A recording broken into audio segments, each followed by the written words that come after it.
সকলকে নিবিড়দাস কিচেনে স্বাগত। তো আজকে আমি তোমাদেরকে একটা বাঙালির জনপ্রিয় রান্না চিংড়ি মাছ দিয়ে মোচার ঘন্ট কীভাবে করতে হয় সেটাই তোমাদেরকে আজকে দেখাবো। তো এটা খুব জনপ্রিয় একটা রান্না, বাঙালি এমন কেউ নেই যে এই রান্নাটা ভালোবাসে না। তো যাই হোক, এই রান্নাটা আমি কিভাবে করি সেটা তোমরা দেখো। তার জন্য কী কী উপকরণ লাগছে, তো সেটা হচ্ছে ফোড়নের জন্য তেজপাতা, শুকনো লঙ্কা, গোটা জিরে, গোটা গরম মশলা, সাথে থাকছে পেঁয়াজ, টমেটো কুচি, আর এর মধ্যে কিছু বাটা মশলা আছে, আদা বাটা, জিরে বাটা আর কাঁচা লঙ্কা বাটা। আর যেহেতু এটা চিংড়ি মাছ দিয়ে আমি করব, তো চিংড়ি মাছটাকে ধুয়ে পরিষ্কার করে ভালো করে আমি লবণ হলুদ মাখিয়ে রেখেছি। আর কিছু আলু ডুমো ডুমো করে কেটে রেখেছি। আর এই মোচাটাকে আমি সুন্দর করে কেটে লবণে ভিজিয়ে রেখেছিলাম, তারপরে ধুয়ে নিয়ে ভালো করে সেদ্ধ করে জল ঝরিয়ে রেখেছি। তো সবার প্রথমে দেখো, কড়াইতে আমি তেল গরম করতে দিয়ে দিয়েছি। অল্প তেলে এটা রান্নাটা হয়। তো এই তেলের মধ্যে আমি একটু লবণ, হলুদ দিয়ে ভালো করে নেড়ে নিয়ে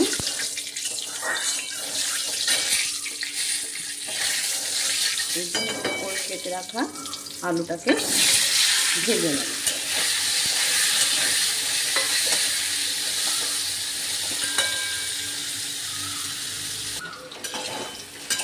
দেখো, আমার আলুটা এখানে ভাজা হয়ে গিয়েছে।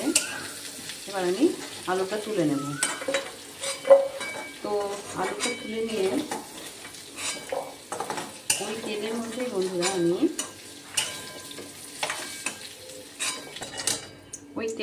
বন্ধুরা আমি এই চিংড়ি মাছগুলো হালকা করে একটু ভেজে নেব। কারণ দেখো, চিংড়ি মাছ খুব একটা বেশি ভাজতে নেই, বেশি ভাজলে শক্ত হয়ে যায়। তো চিংড়ি মাছটা আমি একটু নাড়াচাড়া করে নেবো। তবে হ্যাঁ বন্ধুরা, আর একটা জিনিস আমি বলতে ভুলে গেছি তোমাদেরকে, এই উপকরণের মধ্যে আর একটা উপকরণও লাগছে, সেটা হচ্ছে একটু ছাতু। এটার মধ্যে একটু ছাতুও আমি ব্যবহার করব। তো সেটা দেখাটা আমার ভুল হয়ে গিয়েছে, সেই জন্য বলে দিলাম। তো যাই হোক, একটু হালকা করে আমি বেশি ভাজলাম না কিন্তু চিংড়ি মাছটাকে হালকা করে একটু নেড়ে দিয়ে রাখলাম চিংড়ি মাছটাকে।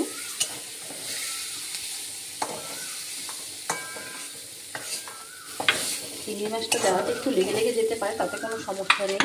ওই কড়াইয়ের মধ্যেই আমি ওই তেলের মধ্যেই আর 1 চামচ মতো তেল আমি দিয়ে দিলাম। তো তেল তো গরমই আছে, সেই কারণে ওই তেলের মধ্যে আমি একটা তেজপাতা, 2টো শুকনো লঙ্কা ফোড়নে দিলাম।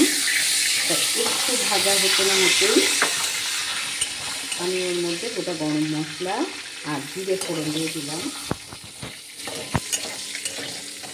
ফোড়নটা যেই ভাজা ভাজা হবে, একটু মিষ্টি একটা গন্ধ বেরোবে, তখনই ওই তেলের মধ্যে আমি পেঁয়াজ কুচিটা দিয়ে দেবো। তো ওই তেলের মধ্যেই বন্ধুরা আমি পেঁয়াজ কুচিটা দিয়ে দিলাম। এই রান্নাটা বন্ধুরা খুব তাড়াতাড়ি হয়ে যায়, মোচার এই ঘন্টটা বেশি সময় লাগে না। তো এই রান্নাটা তোমরা যে কোনো অনুষ্ঠানে করতে পারো। বাড়িতে কেউ অতিথি এলে বা যদি কিছু অন্যরকম খাবো মনে হলে অবশ্যই তোমরা এই রেসিপিটা করে দেখতে পারো বাড়িতে। খুব ভালো যায়, খুব ভালো লাগে খেতে। আমার বাড়িতে তো মাঝে মধ্যেই এই রেসিপিটা হয়, তাই আজকেও আমার রান্নায় এই রেসিপিটা হয়েছে। তো এই পেঁয়াজের সাথে সাথেই আমি টমেটো কুচিটাও দিয়ে দিলাম। এটা আমি নিরামিষ করে করছি না, যেহেতু চিংড়ি মাছ দিচ্ছি সেহেতু আমি পেঁয়াজ কুচি দিলাম। তো এই মোচার ঘন্টটা নিরামিষ করেও করা যায়, তো আমি নিরামিষ করেও রেসিপিটা আমার ভিডিওতে দেবো আমি। তো এখন আমি এটা চিংড়ি মাছ দিয়ে যেহেতু করছি, সেহেতু এই রেসিপিটা আমি আমিষভাবেই দেখাচ্ছি। পেঁয়াজটা একটু ভাজা ভাজা, পেঁয়াজটা আমার ভাজা ভাজা হয়ে গিয়েছে। এই অবস্থায় আমি এর মধ্যে বাটা মশলাটা দিয়ে দেবো। আর তোমাদেরকে তো বলেইছি, যখন আমি বাটা মশলা দিই সাথে অল্প করে জল দিয়ে দিই, যাতে মশলাটা না পুড়ে যায়। তো সেই কারণে আর মশলাটা না পুড়ে গেলে রান্নাটা খেতে খুব একটা ভালো লাগে না। আর মশলাটা যত কষা যাবে, যে কোনো মশলায় রান্না, তো স্বাদটা অনেকটাই বেড়ে যায়। তো সেই জন্য আমি এখানে জল দিয়ে মশলাটাকে কষবো।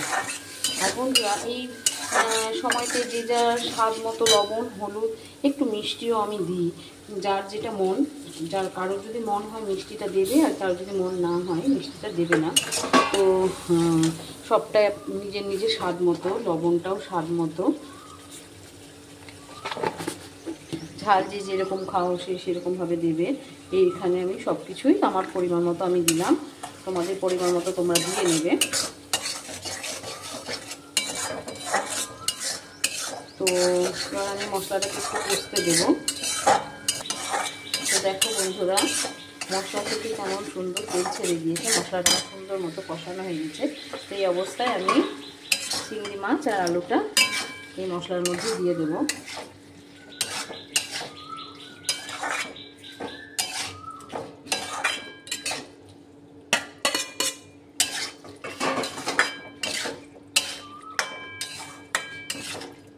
আর এর সঙ্গে ভালো করে কষিয়ে নেব।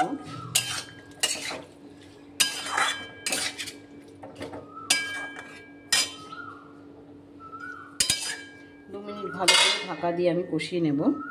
ভালো করে কষানো হয়ে গিয়েছে, তো আমি এর মধ্যে মোচাটাকে দিয়ে দেব।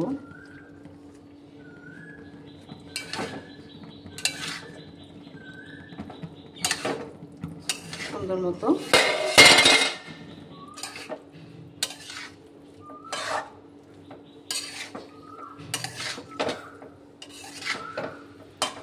এর মধ্যে মোচাটাকে আমি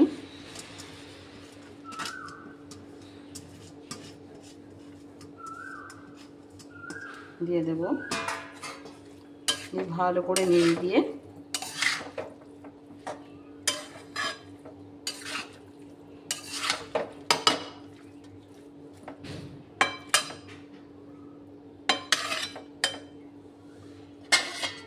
ভালো করে টান টান করে শুকোতে দেব 5 মিনিটের জন্য। একদম টান টান হয়ে, তো এই পর্যায়ে আমি একটু অল্প করে ছাতু দিয়ে দেব। এই ছাতুটা দেওয়ার জন্য আর কি এটার টেস্ট একটু অন্যরকম আসে, আর আঠালো ভাব হয় মোচাটার মধ্যে, খুব একটা ঝুরঝুরে ভাব হয় না।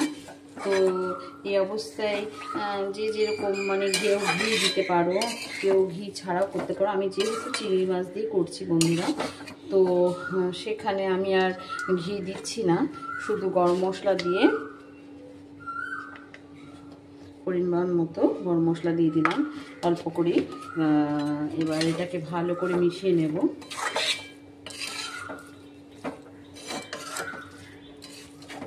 দেখো বন্ধুরা, দেখতে কতটা সুন্দর হয়েছে, লোভনীয় হয়েছে। বিশ্বাস করো তোমরা, এটা খেতেও খুব সুন্দর হয়। তো এই অবস্থায় আমি গ্যাসের ফ্লেমটা বন্ধ করে দিলাম। তো দেখো এই আমার রান্নাটা, এটা বাঙালির একটা খুব জনপ্রিয় রান্না। তো তোমরা এবার এই রান্নাটা দেখো কত সুন্দর লাগছে। তো তোমরা বন্ধুরা এইভাবেই রান্নাটা অবশ্যই করবে, আর করে কমেন্টের মাধ্যমে আমাকে জানাবে যে কেমন লাগলো রেসিপিটা। তো যদি ভালো লেগে থাকে তাহলে আমার চ্যানেলটাকে একটু সাবস্ক্রাইব করো, লাইক দিও, আর বেল আইকনটাকে অন করে রেখে আমার প্রথম ভিডিওগুলো যাতে তোমাদের মধ্যে যায়, তো সেটা একটু আমার পাশে সাপোর্ট করো তোমরা। তো যাই হোক, আজকের মতো এখানেই নমস্কার।